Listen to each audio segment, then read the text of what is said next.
আমাদের 14 শ্রেণীর শিক্ষার্থীরা তোমাদের ভগ্নাংশ অধ্যায়ের এখানে একটা স্যারের যোগ্যতা ভিত্তিক প্রশ্ন লিখছি, একটু শোনো। দুটি ভগ্নাংশের লব 6 ও 9। কয়টা ভগ্নাংশ? তাদের কি বলছে এখানে? লব লব 6 ও 9, হর 12 ও 18, হর 12 ও। খেয়াল করার কথা, আমরা জানি যখন আমরা একটা ভগ্নাংশ লিখি, এই যে ক নাম্বারটা একটু আমরা এখানে খেয়াল করি। একটা ভগ্নাংশ যখন আমরা লিখি তখন তার কি থাকে? দুইটা দিক থাকে না? হ্যাঁ, এই হলো একটা হর এবং কি থাকে? লব থাকে। হর এবং লব। নিচের গুলো কি? হর। উপরের গুলো কি? লব। লব কোথায় বসে? উপরে। হর কোথায় বসে? নিচে। তাহলে ভগ্নাংশ কয়টা? দুইটা। আমাদের বলছে ভগ্নাংশ দুটি গঠন করো। ভগ্নাংশ দুটি, তাহলে এখানে লব, লব কত? 6। আর কত? এখন আমি তো চিহ্ন দিয়ে দিলাম, ভগ্নাংশের যে চিহ্ন। এখন লবগুলো কি উপরে বসবে না নিচে বসবে? উপরে। তাহলে আমরা 6 এখানে লিখলাম, 9 এখানে লিখলাম। আর হর কত? 12 ও 18। তাহলে 12 এখানে লিখলাম, 18 এখানে লিখলাম। হর নিচে বসে। হর কোথায় বসে? এখন তোমরা বলতে পারো স্যার 12 এখানে লিখতে পারতেন তো, 18 এই পাশে আনতে পারতেন তো। না, কারণ দেখো এখানে প্রথম কে? 6। কে? 6। আবার এখানে প্রথমে কে? তাহলে আমরা এই যে ও প্রথমে যখন প্রথমে লিখছি, দ্বিতীয়টা দ্বিতীয়তে লিখছি। এই যে হর লব 9, এই যে হর 18, তাহলে ওটার দ্বিতীয়টার সাথে প্রথমটার সাথে লিখছি। তাহলে ক নাম্বার কিন্তু আমাদের হয়ে গেল। আমাদের ওই যে ভগ্নাংশ দুইটি গঠন করা, আমরা কিন্তু ভগ্নাংশ দুইটি গঠন করছি। এবার খ নাম্বারটা ধরো, ভগ্নাংশ দুটিকে লঘিষ্ঠ আকারে প্রকাশ কি আকারে? এই ভগ্নাংশ দুটিকে আমরা এখন লঘিষ্ঠ আকারে প্রকাশ করব। কি আকারে? লঘিষ্ঠ মানে ছোট, ছোট করব। তো একটু খেয়াল করো, আমরা দুটো ভগ্নাংশ এখানে লিখি। একটা ভগ্নাংশ হলো এইটা 12 ভাগের 6, 12 ভাগের 6। আরেকটা ভগ্নাংশ হলো আমাদের কত কত তোমরা? 9 ভাগের 18। এখন এবার নিয়মটা একটু শোনো। এমন একটা সংখ্যা খুঁজে আমাদেরকে বের করতে হবে যে সংখ্যাটি হরকেও ভাগ যাবে, লবকেও ভাগ যাবে। 6। আচ্ছা, তুমি বলছো 6। হ্যাঁ, 6 দিয়ে 6 কে ভাগ যায়। আমরা লিখলাম 6 দিয়ে যায়, 6 দিয়ে যায়, 6 দিয়ে 6 কে ভাগ। দেখো 6 দিয়ে 6 কে ভাগ যায়, 6 দিয়ে 12 কেও ভাগ যায়। ঠিক আছে, আর কোন সংখ্যা দিয়ে যায়? না, 12 দিয়ে তো ওই কে যাবে, কি যাবে? 2 দিয়ে যাবে। হ্যাঁ, রাইট। 2 দিয়ে 6 কে যাবে, 3 দুগুণে 6, আবার 6 দুগুণে 12। 3 দিয়েও যাবে, তো থ্যাংক ইউ। 3 দিয়ে যাবে, 3 দুগুণে 6, 3 4 12। 4 দিয়ে যাবে না, 4 দিয়ে একে যাবে, ওকে যাবে না। এখন দেখো আমরা ইচ্ছে করলে 2 দিয়েও ভাগ দিতে পারি, 3 দিয়েও দিতে পারি, 6 দিয়েও দিতে পারি। আমরা যদি 6 দিয়ে দিই একবারই শেষ, একবারে মানে লঘিষ্ঠ মানে সবচেয়ে যত ছোট করা যায়, যত ছোট করা যায়। এখন আমি 6 দিয়ে 6 কে ভাগ করলাম, 6 দিয়ে 6 কে ভাগ করলে 1, 6 দিয়ে 12 কে ভাগ করলে 2। তাহলে কত পেলাম? 2 ভাগের 1, 2 ভাগের 1। এর থেকে কি আর ছোট করা যায়? যায় না।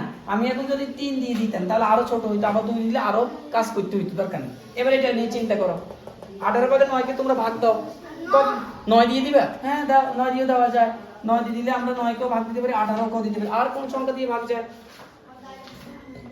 দোনোটাকে 3 দিয়ে যায়। 3 6 18, 3 3 9, 3 দিয়েও যায়। আর কত দিয়ে ভাগ যায়? 2 দিয়ে যায়। 2 দিয়ে একে যায়, ওকে আবার যায় না। আর কোনো সংখ্যা নাই, আর কোনো সংখ্যা।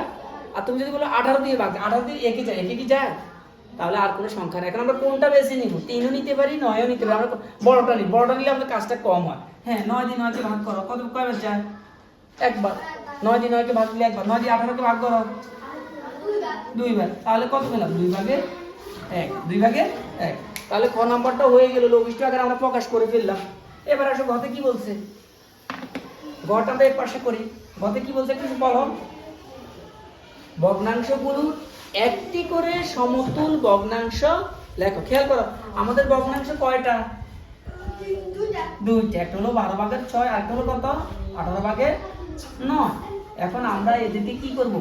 একটি করে সমতুল ভগ্নাংশ। আমাদের কয়টি করে সমতুল ভগ্নাংশ গঠন করতে বলছে? এখন সমতুল ভগ্নাংশ কিভাবে গঠন করে আমরা সেটা একটু বুঝি। সমতুল মানে সমান, মানে যে ভগ্নাংশের একই সংখ্যা দিয়ে হর এবং লবকে গুণ করতে হবে। একই সংখ্যা দিয়ে, কথাটা খেয়াল করো, তুমি যদি মনে করো 5 দিয়ে গুণ দিতে চাও, 5 দিয়ে তুমি হরকেও গুণ দিবে, লবকেও গুণ দিবে। তুমি যদি মনে করো স্যার আমি 8 দিয়ে গুণ দিব, 8 দিয়ে তুমি দুটোটাকে গুণ দিতে হবে, মানে একই সংখ্যা দিয়ে হর এবং লবকে গুণ, হর এবং লবকে গুণ। আবার একই সংখ্যা দিয়ে হর এবং লবকে ভাগ, মানে একই সংখ্যা দিয়ে হর এবং লবকে গুণ অথবা ভাগ করলে যে ভগ্নাংশ পাওয়া যায় তাকে সমতুল ভগ্নাংশ বলে। আমরা গুণ দিব, গুণ দিলে আমাদের কাজটা একটু সহজ হয়। এখন তোমরাই বলো, আমি তো বলছি একই সংখ্যা, তোমরা কত দিয়ে গুণ দিতে চাও? কি কত দিয়ে গুণ দিবা তোমাদের মনের মতো করো। আমরা 2 দিয়ে দিই, বড় সংখ্যা তো আমরা কত দিয়ে দিব? 2 দিয়ে দিবি। দেখো কিভাবে বলছি একটু খেয়াল করো। রাখা এই গুণ গুণ, আমি বলছি কি একই সংখ্যা কত দিয়ে দিতে চাও? 2 দিয়ে। আমরা 2 এখানেও লিখলাম, এখানেও লিখলাম। তারা বলছি না যে একই সংখ্যা দিয়ে হর এবং লবকে কি করতে হবে? গুণ করতে হবে অথবা ভাগ করতে হবে।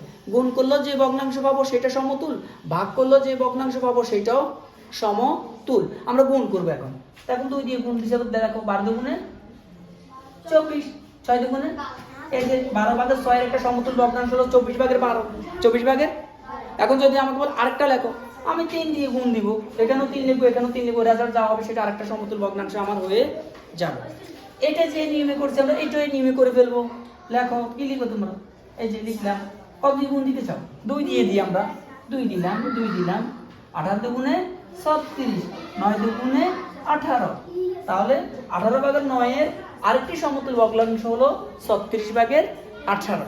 এখন যদি বলে যে আরেকটা সমতুল ভগ্নাংশ লেখো, আমরা এখানে 3 গুণ করে যে গুণ রেজাল্টটা পাবো সেটা আরেকটা সমতুল ভগ্নাংশ। ঠিক আছে? তাহলে সমতুল ভগ্নাংশের ক্ষেত্রে আমাদের মনে রাখতে হবে কি, একই সংখ্যা দিয়ে হর এবং লবকে গুণ অথবা ভাগ করলে যেই ভগ্নাংশ পাওয়া যায় সেটাই সমতুল ভগ্নাংশ। ঠিক আছে? তোলো, সবাই তুলে নাও।